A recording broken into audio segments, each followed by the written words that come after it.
Assalamualaikum warahmatullahi wabarakatuh. Perkenalkan, nama saya Rosa Wulandari dari IKIP Siliwangi. Saya akan menjelaskan salah satu materi dari konsep dasar matematika.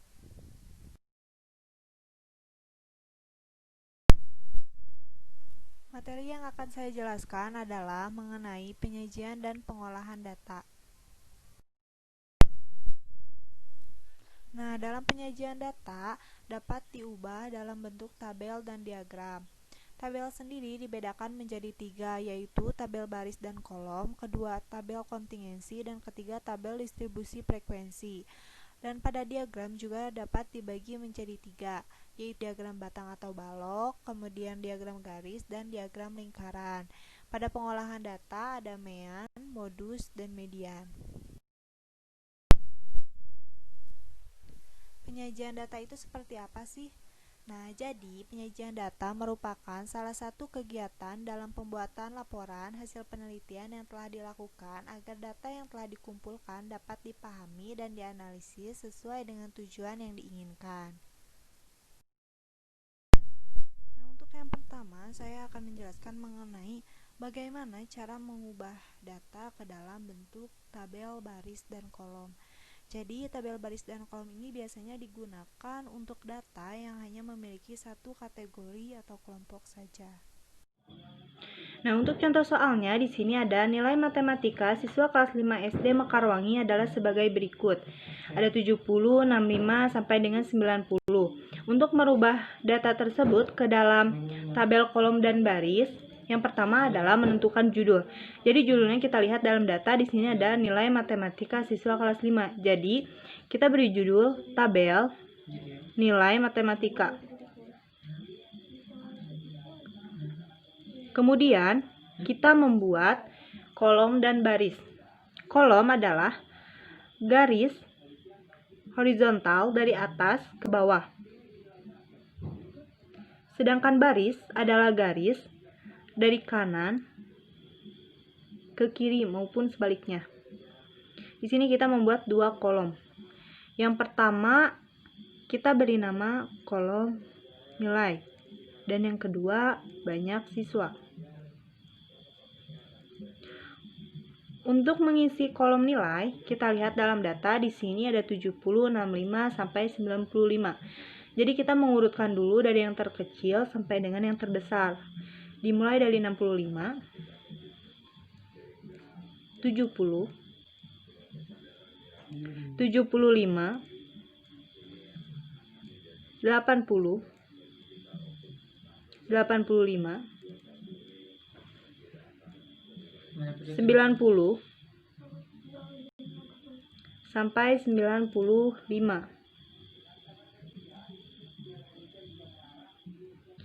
Kemudian untuk mengisi banyak siswa pada baris pertama di sini nilainya 65. Jadi kita lihat dalam data, kita coret angka 65. Di sini ada 1 dan 2. Jadi banyaknya siswa yang mendapat nilai 65 ada 2 orang. Kemudian untuk 70, kita coret di sini angka 70. Ada 1, 2, 3, 4. Ada 4. Kita masukkan ke dalam kolom banyak siswa. Kemudian untuk 75. Di sini ada 1, 2, 3, 4, 5. Untuk 80, di sini ada 1, 2, 3, 4, 5. Kita masukkan. Kemudian untuk nilai 85 ada 1, 2, 3, 4, 5. 6. Ada 6. Untuk nilai 90 di sini ada 1, 2, dan 3. Kita masukkan 3. Dan yang terakhir di sini adalah nilai 95. Kita lihat dalam data di sini, kita coret angka 95. Ada 1. Jadi, banyaknya siswa yang mendapat nilai 95 ada 1 siswa. Nah, yang kedua di sini ada tabel kontingensi. Tabel ini digunakan untuk data yang memiliki lebih dari satu kategori atau kelompok. Contoh soalnya, siswa kelas 4 di SD Mekarwangi berjumlah 29 siswa yang terdiri dari 19 siswa yang berjenis kelamin laki-laki dan 10 siswa yang berjenis kelamin perempuan. Kemudian, siswa kelas 5 berjumlah 31 siswa yang terdiri dari 15 siswa laki-laki dan 16 siswa perempuan. Dan kelas 6 yang berjumlah 32 siswa yang terdiri atas 14 siswa laki-laki dan 18 siswa perempuan. Kemudian kita akan memisahkan jumlah siswa laki-laki dan perempuan menggunakan tabel kontingensi. Untuk menjawabnya hampir sama dengan tabel baris dan kolom, di mana yang pertama itu menggunakan judul dan yang kedua menggunakan kolom itu sendiri. Di mana di sini kita membuat dua kolom. Pada kolom pertama diisi kelas dan kolom kedua itu adalah jenis kelamin. Pada jenis kelamin di sini kita bagi lagi menjadi dua kolom, di mana laki-laki dan satu lagi perempuan. Pada baris pertama di sini kelas 4, di mana banyaknya siswa laki-laki ada 19 dan banyaknya siswa perempuan ada 10. Dari keseluruhan siswa 29 siswa. Kemudian pada kelas 5 banyaknya laki-laki ada 15 dan banyaknya perempuan ada 16. Dari keseluruhan berjumlah 31 siswa. Nah, pada kelas 6, laki-laki berjumlah 14 dan perempuan berjumlah 18 dari keseluruhan 32 siswa. Nah, di mana di sini yang ketiga adalah cara merubah data ke dalam tabel distribusi frekuensi. Di mana tabel ini digunakan untuk data yang dikelompokkan dalam suatu interval atau selang nilai, di mana di setiap interval nilai memiliki frekuensi atau banyak data. Contohnya, diketahui data nilai ulangan matematika siswa kelas 6 yang memiliki jumlah siswa 30 dan mendapatkan nilai yang beragam, mulai dari 61 sampai 100.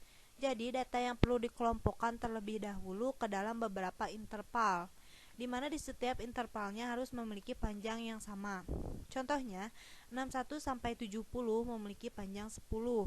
Dari 61 sampai 70 itu totalnya ada 10.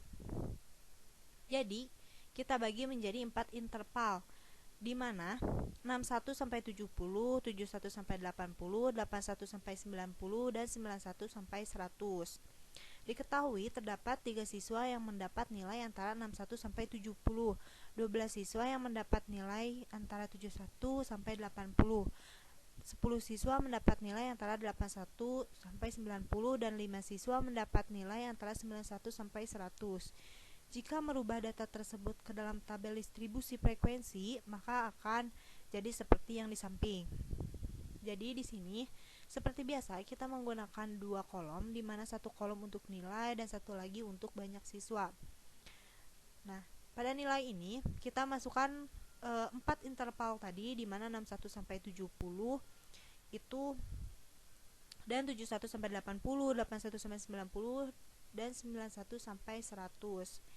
Nah, pada kolom banyak siswa, 3 di sini dimaksudkan banyaknya siswa yang mendapat nilai 61 sampai 70 dan 12 siswa mendapatkan nilai antara 71 sampai 80, 10 siswa mendapatkan nilai 81 sampai 90 dan 5 siswa mendapatkan 91 sampai dengan 100. Dengan jumlah keseluruhan siswa ada 30 siswa.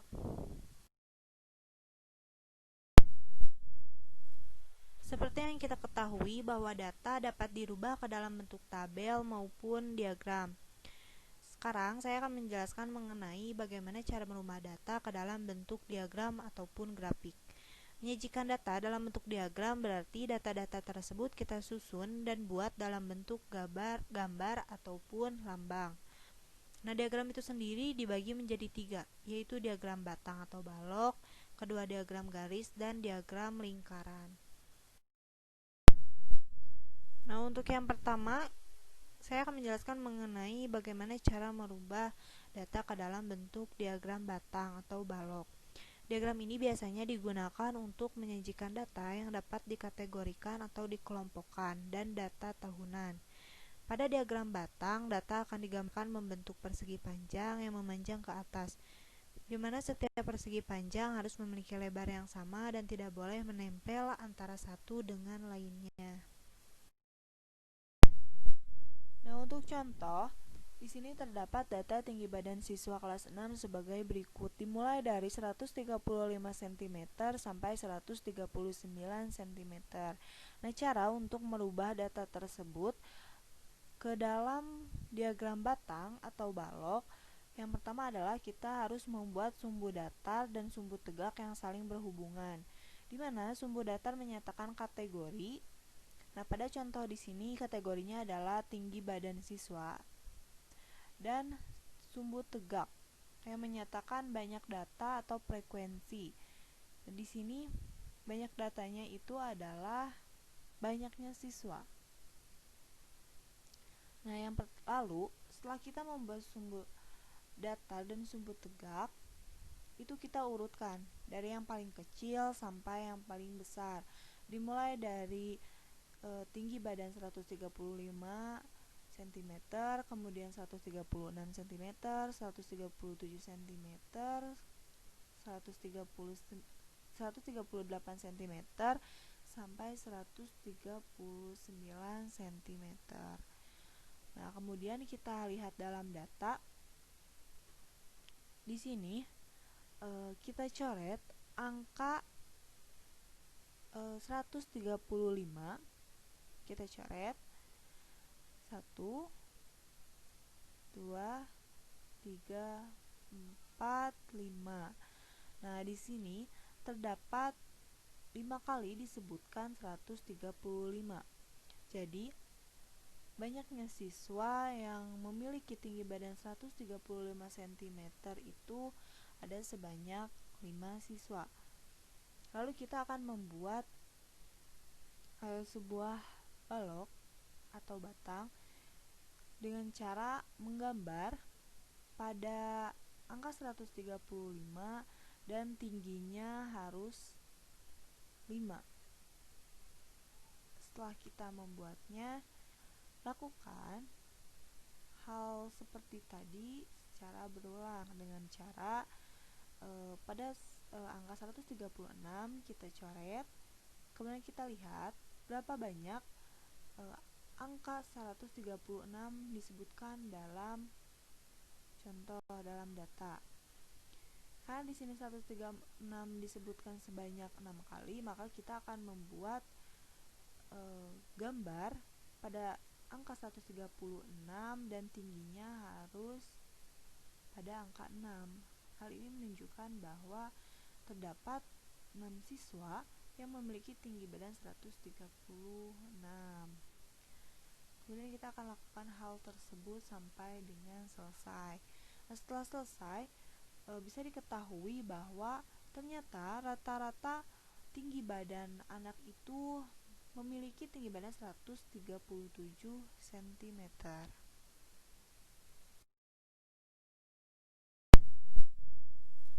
Yang kedua ada diagram garis. Diagram ini biasanya digunakan untuk menyajikan data yang berkelanjutan atau kontinu.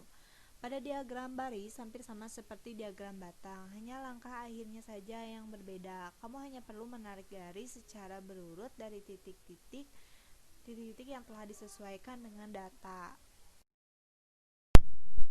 Nah, untuk contoh soal, di sini saya masih menggunakan contoh soal yang tadi, di mana mengenai tinggi badan siswa kelas 6. Nah, yang pertama adalah yang harus kita lakukan adalah membuat sumbu datar dan sumbu tegak. Di mana di sini sumbu datarnya adalah tinggi badan dan sumbu tegaknya adalah jumlah siswa. Hampir sama seperti cara kita membuat diagram batang atau balok, diagram garis pun memiliki metode yang sama.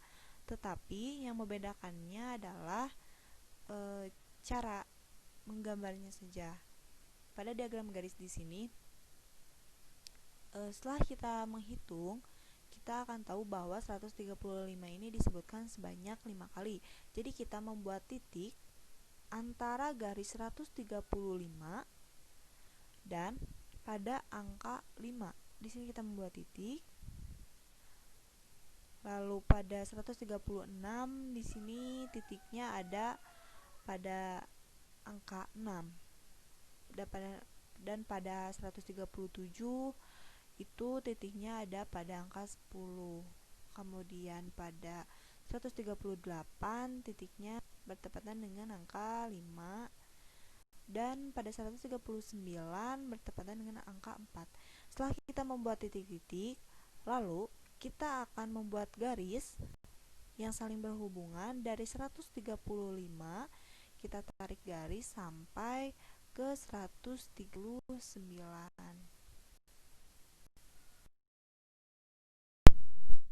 Nah, yang ketiga ada diagram lingkaran. Diagram ini biasanya digunakan untuk menyajikan data yang dapat dikategorikan atau dikelompokkan. Data akan digambarkan dalam bentuk lingkaran yang terbagi dalam beberapa juring. Juring-juring ini dapat dinyatakan dalam bentuk persen atau derajat. Besar persentase dan derajat dipengaruhi oleh besar nilai atau frekuensi data, sehingga setiap juring akan memiliki ukuran yang berbeda-beda. Jika juring dinyatakan dalam bentuk persen, maka untuk satu lingkaran penuh total persentasenya adalah 100%. Sementara itu, jika juring dinyatakan dalam derajat, maka untuk satu lingkaran penuh total sudutnya adalah 360 derajat. Untuk membuat diagram lingkaran, kamu harus menentukan besar persentase atau sudut setiap kategori datanya terlebih dahulu dengan menggunakan salah satu rumus. Nah, untuk diagram lingkaran dalam bentuk derajat menggunakan rumus besar sudut sama dengan frekuensi dibagi jumlah data dikali 360. Sementara untuk diagram lingkaran dalam bentuk persen adalah besar persentase sama dengan frekuensi dibagi jumlah data dikali 100%. Untuk contoh soal, di sini saya masih menggunakan soal yang tadi mengenai tinggi badan siswa. Nah, untuk membuat diagram dalam bentuk derajat, kita harus menghitung dahulu data, merubahnya ke dalam bentuk derajat. Dimana di sini menggunakan rumus besar sudut sama dengan frekuensi dibagi jumlah data dikali 360. Frekuensi di sini adalah jumlah siswa.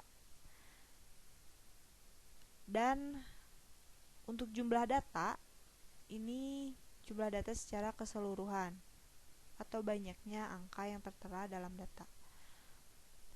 Misalnya untuk tinggi badan 135 cm, seperti yang kita tahu bahwa terdapat 5 siswa yang memiliki tinggi badan 135.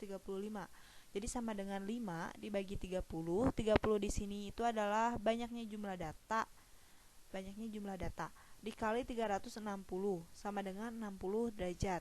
Kemudian untuk tinggi badan 136 adalah 6 dibagi 30 dikali 360 sama dengan 70 derajat. Kemudian kita akan menghitungnya setelah selesai. Maka kita tinggal membuat bentuk lingkaran dengan menggunakan busur derajat. Setelah membuat lingkaran, kita akan membaginya ke dalam beberapa juring, di mana besar atau kecilnya juring tersebut ditentukan dari besar kecilnya juga angka yang telah kita dapatkan atau yang telah kita hitung sebelumnya. Kemudian untuk diagram lingkaran dalam bentuk persen, cara menghitungnya sama seperti dalam bentuk derajat. Dimana di sini besar persentase sama dengan frekuensi dibagi jumlah data. Hanya saja yang membedakannya di sini itu dikali 100%. Jika pada derajat, kita akan dikali 360 derajat, sedangkan dalam bentuk persen dikali 100%. Cara menghitungnya sama. Kemudian setelah selesai menghitung, kita juga bisa langsung membuat lingkaran dan membuat juring-juring yang sesuai dengan angka yang telah kita hitung. Setelah kita mengetahui bagaimana cara merubah data ke dalam bentuk tabel dan diagram, sekarang kita akan mengubah dari tabel ke dalam diagram. Di sini terdapat contoh soal nilai ulangan matematika, di mana tabelnya itu ada nilai dan jumlah siswa. Hal pertama yang harus kita lakukan, seperti biasa kita membuat dulu sumbu data dan sumbu tegak. di mana sumbu datar di sini adalah nilai dan sumbu tegaknya adalah jumlah siswa. Seperti yang kita lihat pada tabel bahwa banyaknya siswa yang mendapat nilai 60 itu ada 7 siswa. Jadi kita membuat dulu balok atau batang pada angka 60 setinggi 7. Dan kita lakukan ini sampai dengan selesai. Kemudian untuk mengubah dari tabel ke diagram garis, caranya sama seperti pada diagram batang. Hanya saja yang membedakannya di sini itu tidak menggunakan balok atau persegi panjang, tapi menggunakan titik-titik. Setelah kita menyelesaikan semuanya, kita tarik garis antara titik yang satu dengan titik yang lain. Kemudian untuk diagram lingkaran derajat, kita rubah dulu angka pada data ke dalam bentuk derajat. Dimana di sini menggunakan rumus besar sudut sama dengan frekuensi dibagi jumlah data dikali 360 sama dengan frekuensi di sini adalah jumlah siswa atau banyaknya siswa, yaitu 7. Dan 40 di sini adalah jumlah keseluruhan siswa. Di 7 dibagi 40 dikali 360 itu sama dengan 63 derajat. Kita hitung sampai dengan selesai, kemudian kita membuat lingkaran dan kita bagi menjadi beberapa juring sesuai dengan angka yang telah kita hitung. Kemudian untuk diagram lingkaran dalam bentuk persen itu sama seperti cara kita menghitung dalam bentuk derajat. Hanya saja di sini yang membedakannya adalah dikali 100. Di mana 7 di sini adalah jumlah siswa yang mendapat nilai tertentu dibagi 40 di sini adalah jumlah keseluruhan siswa dikali 100 sama dengan 17,5% untuk besarnya nilai 60. Setelah kita selesai menghitung semuanya, kita rubah ke dalam bentuk lingkaran.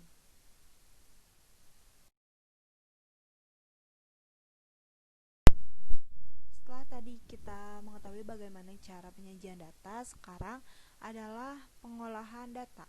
Di mana di sini ada mean, median, dan modus. Mean adalah nilai rata-rata dari beberapa buah data. Nilai mean dapat ditentukan dengan membagi jumlah data dengan banyaknya data. Mean atau rata-rata dapat dicari dari berbagai jenis data tunggal ataupun data kelompok. Contohnya, untuk data tunggal, di sini ada nilai ulangan matematika siswa kelas 6 SD. Ada 6, 7, 8, 9. Maka rata-rata dapat dicari dengan cara kita menjumlahkan seluruh nilai atau angka-angka. Jadi 6 tambah 7 tambah 8 tambah 9 tambah 6 tambah 7 tambah 8 tambah 9 tambah 7 tambah 8. Kemudian kita bagi dengan jumlah banyaknya data.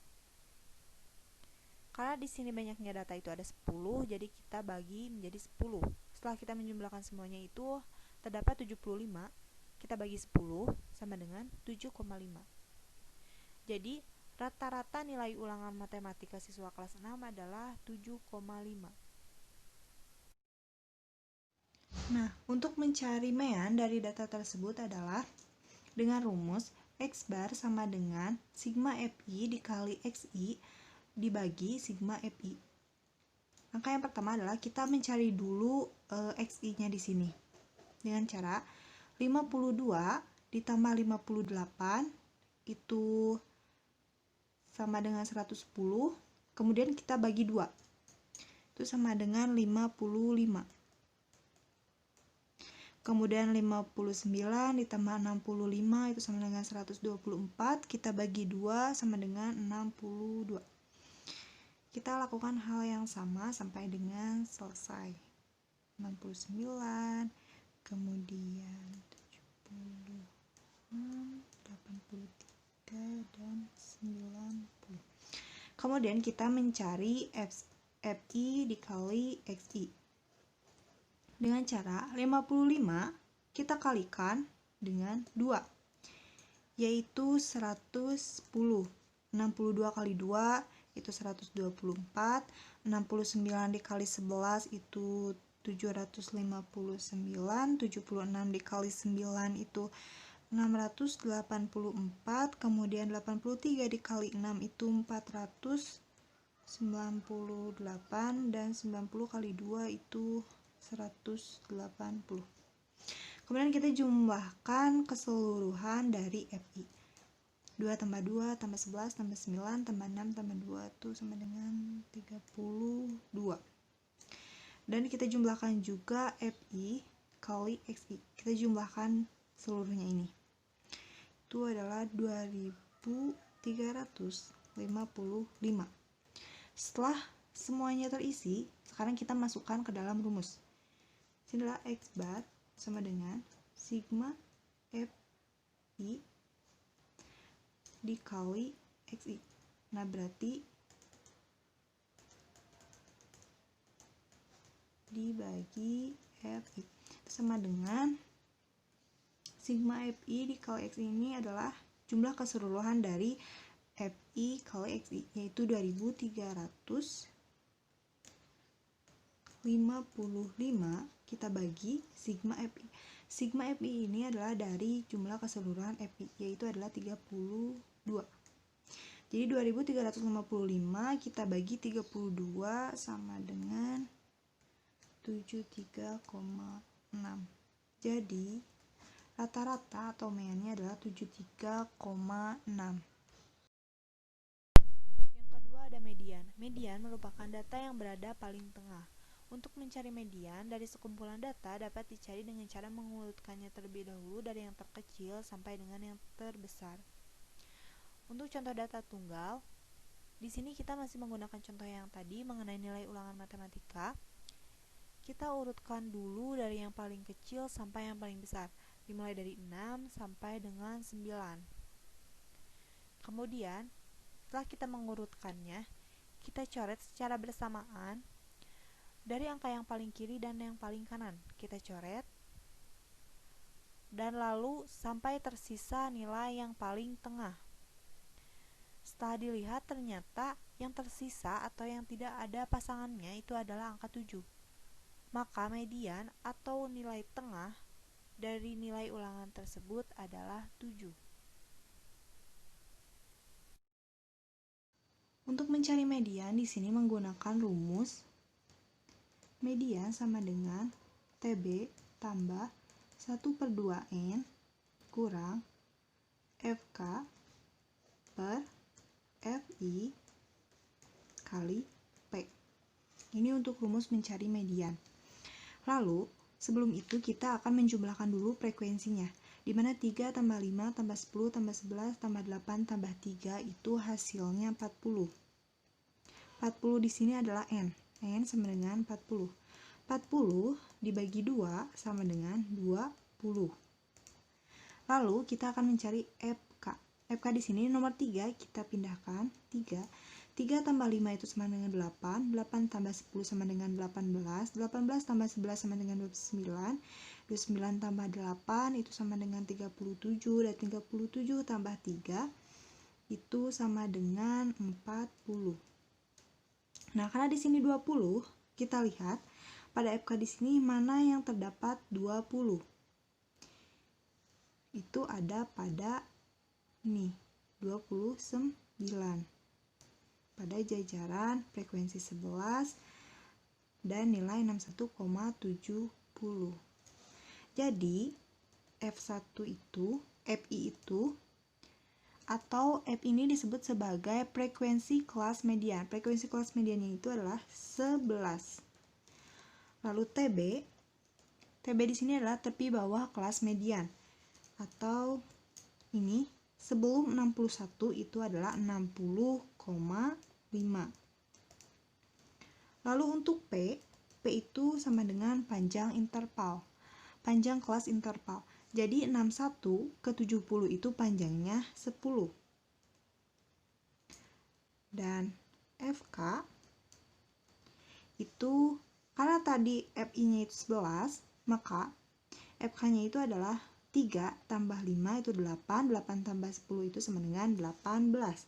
Jadi FK-nya adalah 18. Kemudian, kalau datanya sudah lengkap, kita masukkan ke dalam rumus. Dimana tadi median sama dengan TB-nya itu 60,5. Buka kurung, 1/2 kali N di sini adalah 40, kurang FK-nya itu adalah 18, dibagi FI-nya itu adalah 11. Kita tutup, kali P-nya itu adalah 10. Sama dengan 60,5, 1/2 dikali 40 itu sama dengan 20. Dikurang 18, dibagi 11, kali 10. Sama dengan 60,5, 20 dikurang 18 itu sama dengan 2, bagi 11, kali 10 sama dengan 60,5. Ini tambah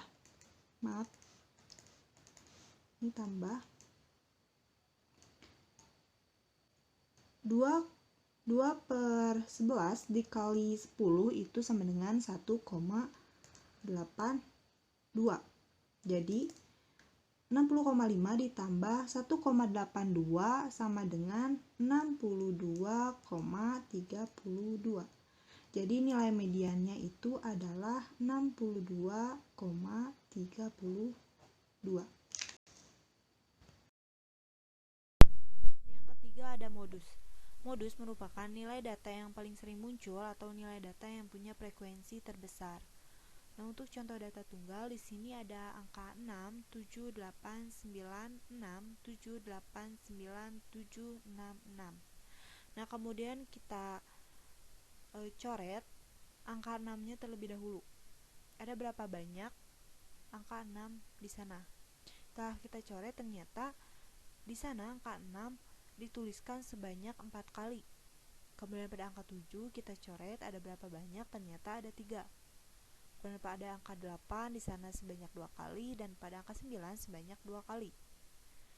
Nah, kemudian di sini kita lihat nilai mana yang paling sering muncul, yaitu adalah angka 6. Jadi, modus dari data tersebut adalah 6. Nah, untuk mencari modus dari data berikut adalah rumus modus itu adalah Mo sama dengan TB ditambah D1 per D1 tambah D2 dikali P. Sebelum itu, modus itu adalah kita cari dulu frekuensi terbesar atau nilai yang paling besar, yaitu adalah 11. Jadi ini adalah kelas modus 11 ini. Kemudian kita akan mencari TB. Nah, karena kelas modusnya itu adalah 11, maka TB-nya itu adalah 66 sampai 72.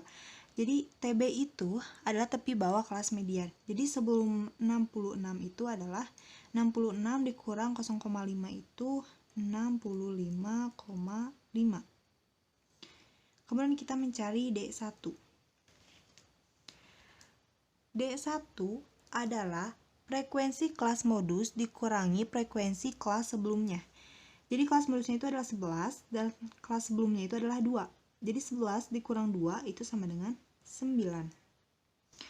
Sedangkan D2 adalah frekuensi kelas modus dikurangi frekuensi kelas berikutnya. Kelas modusnya itu adalah 11 dan kelas berikutnya itu adalah 9. Jadi 11 dikurang 9 itu adalah 2. Sedangkan P di sini adalah panjang kelas interval. Nah, kelas intervalnya itu adalah 66 sampai 72. Jadi kita hitung 66, 67, 68, 69, 70, 71, 72 itu panjangnya adalah 7. Nah, setelah datanya lengkap, kita masukkan ke dalam rumus. Modus sama dengan TB. TB-nya itu adalah 65,5 ditambah D1-nya itu adalah 9. D1 kita tulis ulang, 9 ditambah 2 kali P-nya itu 7. sama dengan 65,5 ditambah 9 per 9 tambah 2 itu 11 kali 7 sama dengan 65,5 ditambah 7 kali 9 itu 63, kemudian dibagi 11 itu sama dengan 5,72. Jadi 65,5 ditambah 5,72 itu sama dengan 71,22. Jadi modusnya itu adalah 71,22.